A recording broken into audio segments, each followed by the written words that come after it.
Chers amis d'Ivoire TV, bonsoir. Dans le cadre de la diaspora, bien sûr, nous rencontrons ce soir M. Ansoumana Traoré. C'est, comme on le dit chez nous au pays, le Bagnon. Aux États-Unis, on l'appelle Mr. Africa, c'est le plus bel homme. Il est sorti vainqueur de cet événement qui a eu lieu le 6 septembre dernier, ici à Harlem, bien sûr à New York. Il a été élu le plus bel homme. Nous allons discuter avec lui. Voilà, comment s'est-il préparé? Mais sachez tout simplement que M. Ansoumana Traoré était d'abord à Londres, où il a fait son bachelor, et il est ici aux États-Unis pour faire son master. Monsieur Ansoumana, bonsoir. Bonsoir, monsieur. Voilà, vous avez été élu le plus bel homme de New York. Alors, donnez-nous un peu plus d'informations. Comment ça s'est passé? Vous êtes parti de Londres pour arriver à New York pour vous faire élire le plus bel homme. Bon, au fait, le concept d'abord de Mr. Africa, c'est un jeune Camerounais du nom de Bertini qui l'a mis en place. Et c'est pour soutenir sa fondation au Cameroun qui est appelée Fabo Foundation pour les sous-meilleurs. Et un jour, je suis allé à Washington pour une visite. Je suis allé voir mon oncle et j'ai raté mon bus. Et lorsque j'ai raté le bus, j'étais en train de discuter avec mon petit frère. On parlait de la Côte d'Ivoire et tout. Et j'ai rencontré une femme camerounaise. Elle m'a entendu parler le français. Elle m'a demandé hey, tu parles le français, tu viens d'où? Je lui ai dit que je venais de la Côte d'Ivoire et tout. Donc on a eu à échanger. Elle a pris mon numéro, j'ai pris son numéro. Bon, comme je suis nouveau à New York, je ne connais pas assez de personnes ici à New York. Donc on s'appelait de temps en temps et maintenant elle m'a dit est-ce que ça ne serait pas mieux pour moi de participer à Mr. Africa? Déjà, ça va me permettre de me faire pas mal d'amis et puis bon, je peux connaître aussi New York. Donc c'est ainsi que j'ai participé à Mr. Africa. Et lorsque j'ai participé à Mr. Africa, j'ai parlé de ma plateforme.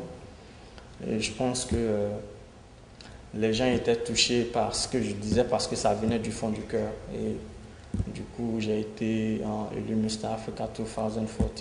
Alors, on va revenir sur la plateforme tout à l'heure, on va parler de la plateforme, mais parlez-nous un peu des préparatifs. Du coup, comme ça, vous rencontrez cette dame, vous échangez un numéro, elle vous invite à participer à cette manifestation.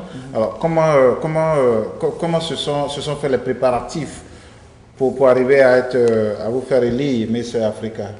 Bon, déjà, depuis longtemps, j'étais en train de travailler sur ma plateforme et lorsque la femme m'a approché pour me parler de Mr. Africa, j'ai vu que ça serait une initiative pour moi de vraiment parler de ma plateforme et puis faire comprendre aux gens ce que cette plateforme me tient vraiment à cœur. Donc, j'étais déjà prêt, disons. J'étais déjà prêt depuis longtemps. Il fallait pour moi seulement de venir présenter et puis prendre la couronne. Alors aujourd'hui, vous vous êtes présenté, vous avez pris la couronne. Comment est-ce que vous êtes vu au sein de la communauté aujourd'hui? Quand vous passez, comment est-ce que les gens vous voient? Parce que c'est un événement qui a été vu par plusieurs milliers de personnes dans les réseaux sociaux. Comment est-ce que vous êtes vu aujourd'hui dans la communauté? Ben, je pense que on me voit en tant qu'un jeune leader africain d'abord, parce que non seulement ma plateforme parlait de l'éducation, mais aussi de la santé. Et ma dévotion au jour d'aujourd'hui, c'est de promouvoir la santé et puis l'éducation des femmes surtout. Et je pense que pour ce faire, on me voit en tant qu'un jeune futur leader de l'Afrique, vraiment qui se bat pour les causes de notre continent. Alors, je disais tout à l'heure en introduction que vous avez fait votre bachelor à Londres. Vous êtes venu à peine d'arriver aux États-Unis pour faire votre master.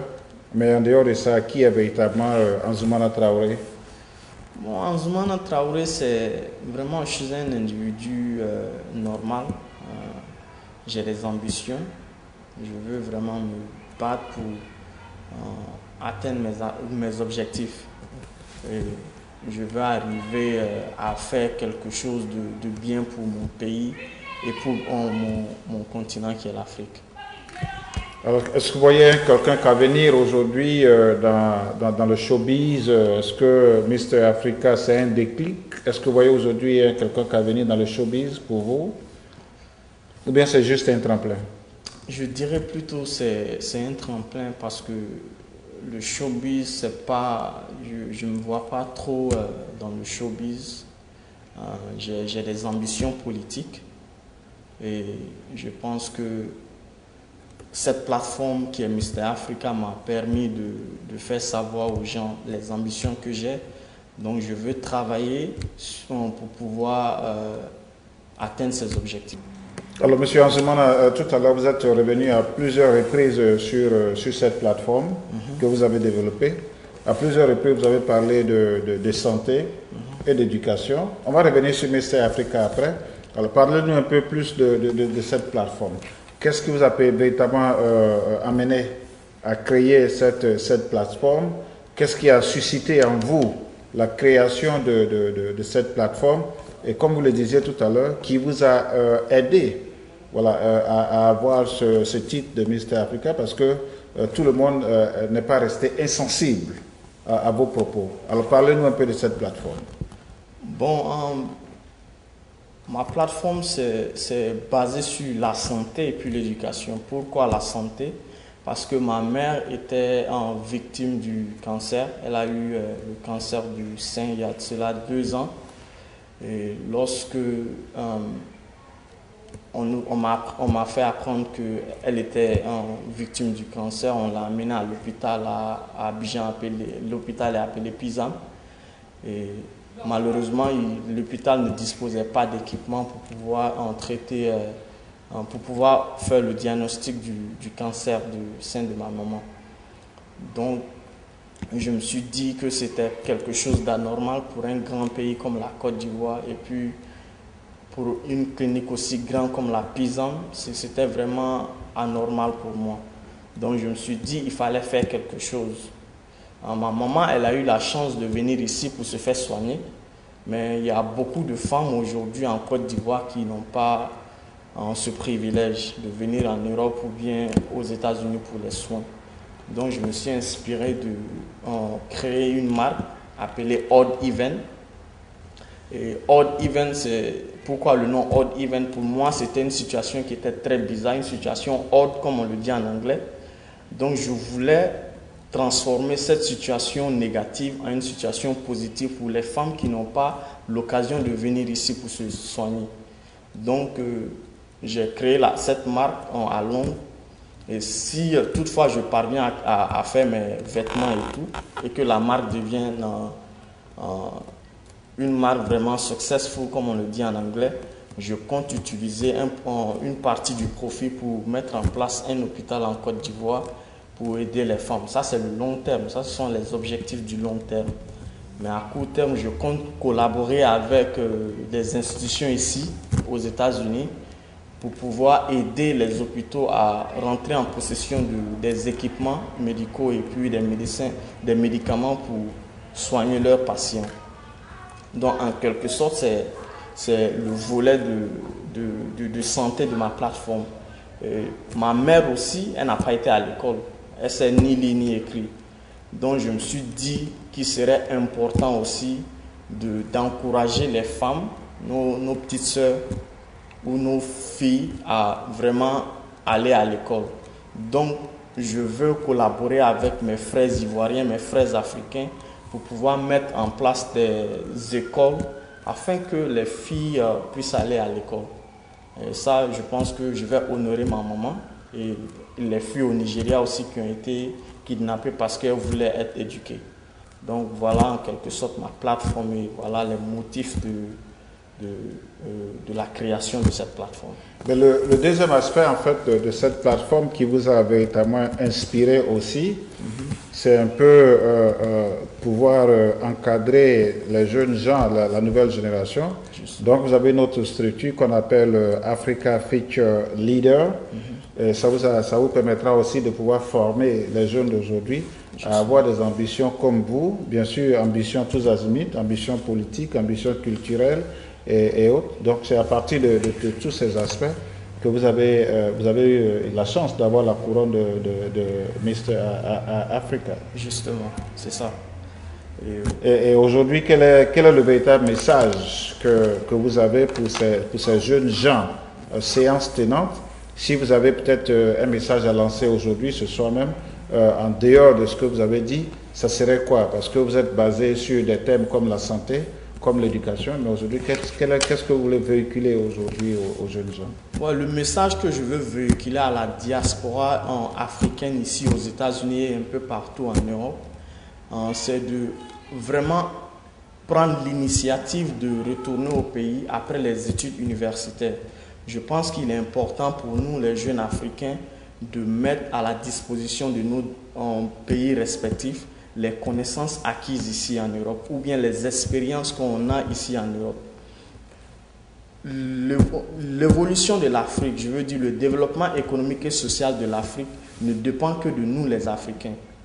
Donc il est vraiment important pour nous de penser à un retour au bercail après nos études ici. Nous pouvons aider l'Afrique, nous pouvons prendre des initiatives dans le domaine du business ou dans le domaine de la politique afin que nous trouvons une Afrique prospère demain. Monsieur Ansoumana, qu'est-ce que tirez-vous aujourd'hui de votre couronne de Mister Africa? Vous avez été couronné, vous avez été couronné Mister Africa. Alors, qu'est-ce que vous tirez au juste de ce titre de Mister Africa?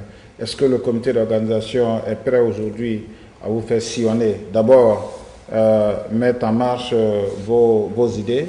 Est-ce que le comité d'organisation est prêt aujourd'hui à vous faire sillonner toute l'Afrique ou bien même les États-Unis, de sorte à pouvoir faire passer véritablement votre message? Que tirez-vous de Mister Africa? Je pense que Mister Africa, c'est une bonne initiative. Ça m'a permis aujourd'hui de rencontrer pas mal de gens ici aux États-Unis. Il n'y a pas longtemps, j'étais invité par l'ambassadrice de la Roumanie auprès des Nations Unies. J'ai participé à un événement qui était focalisé sur la diplomatie et nos cultures. Et je pense que les organisateurs aussi sont en train de mettre en place des voies et moyens pour moi afin de pouvoir réaliser mon ambition ou bien mes rêves d'implanter un hôpital en Côte d'Ivoire. Ça, c'est le long terme. Mais à court terme, comme je l'avais dit tantôt, c'est de travailler avec des organisations ici pour pouvoir vraiment fournir des équipements médicaux aux hôpitaux en Côte d'Ivoire. Donc, je pense que c'est une très belle initiative et ils sont en train de me pousser, m'aider. Et puis, je pense que avec moi-même, mes efforts aussi, je pourrai arriver à mes objectifs. Après avoir été couronné Mister Africa, qu'est-ce que vous avez véritablement gagné? Si ce n'est pas trop curieux, est-ce que vous avez eu une enveloppe? Est-ce que vous avez eu une bourse d'études? Est-ce que vous avez eu un voyage en Europe quelque part? Qu'est-ce que vous avez gagné concrètement? Bon, le titre déjà, pour moi, le titre dans Mister Africa est déjà grand. Je n'ai pas besoin de recevoir une enveloppe avec une grosse somme ou quoi que ce soit. Le titre déjà Mister Africa, il est grand pour moi et ça me permet aussi de rencontrer des personnalités comme je l'avais dit tantôt. Et je pense aussi que là, ils sont en train de préparer un voyage sur le Rwanda pour aller rencontrer les orphelins d'une femme qui s'appelle Claudine, qui fait partie des organisateurs de Mister Africa. Donc, on verra bien comment est-ce que ça va se passer. Et puis bon, voilà quoi. Alors, M. Ansoumana, nous arrivons au soir de cet entretien. Merci d'avoir accepté notre invitation à parler davantage de Mister Africa. Si vous avez un appel à lancer, aussi bien à vos amis, à cette génération, et aussi aux organisateurs. Merci d'abord de m'avoir reçu ici dans vos locaux aujourd'hui. Le message que j'ai à lancer à la diaspora africaine, c'est de vraiment s'unir. L'année prochaine, Mister Africa va prendre place ici aussi à New York. On veut que toute la diaspora soutienne cette plateforme et pour que nous puissions vraiment réaliser nos objectifs. Parce que Mister Africa, c'est pour une bonne cause. ils ont mis cette plateforme pour aider les soumis au Cameroun. Donc j'encourage tout le monde à y participer. Et puis, bon, voilà quoi. Merci aux organisateurs. Et puis, c'est tout. Bon, je voudrais juste poser peut-être la toute dernière question. Comment va maman? Oui, elle se porte très bien. Merci de demander. Elle va bien. Elle doit revenir ici bientôt pour quelques soins médicaux. On serait très heureux de la rencontrer quand elle va revenir. Pas de problème. Voilà. Ouais. Chers amis de la diaspora, comme vous l'avez constaté, je recevais ce soir M. Anzoumana Traoré, nouvellement couronné Mr Africa, comme on le dit chez nous, Bagnon, le plus bel homme. L'événement s'est passé ici, bien sûr, à Harlem, à New York, et il vous l'a dit. Il est parti de l'inspiration de sa mère qui souffrait d'un cancer des seins, qu'on a mené dans une très grande clinique en Côte d'Ivoire. Malheureusement, cette clinique ne disposait pas de l'équipement nécessaire et adéquat pour le traitement de sa mère. Il a fallu un prélèvement qu'on a mené en Europe. Et pendant tout ce temps, la pauvre maman souffrait dans sa chair et ça l'a inspiré aujourd'hui à être où il est, à pouvoir éduquer la génération à venir, et c'est ça qu'il a fait son cheval de bataille. Il a été élu, les membres du jury de Mr Africa l'ont écouté, ils ont suivi son histoire, il a été élu et il ne veut pas s'arrêter là, il va continuer. On va le suivre nous aussi au niveau d'Ivoire TV pour savoir où est-ce qu'il va, quand est-ce qu'il va arriver, avec qui il va arriver, et puis comment il va arriver. Ce sont des questions auxquelles nous allons vous apporter des éléments de réponse un peu plus tard. Bonsoir, dormez bien, c'était Jean-Marie Kwasi dans le cadre de la diaspora. Bonsoir. Je dirais, Mr. Africa, congratulations. Thank you very much. Congratulations. Merci. Voilà. Vous l'avez découvert ici. Encore un hit que vous avez découvert. Ivoire TV. Ivoire TV.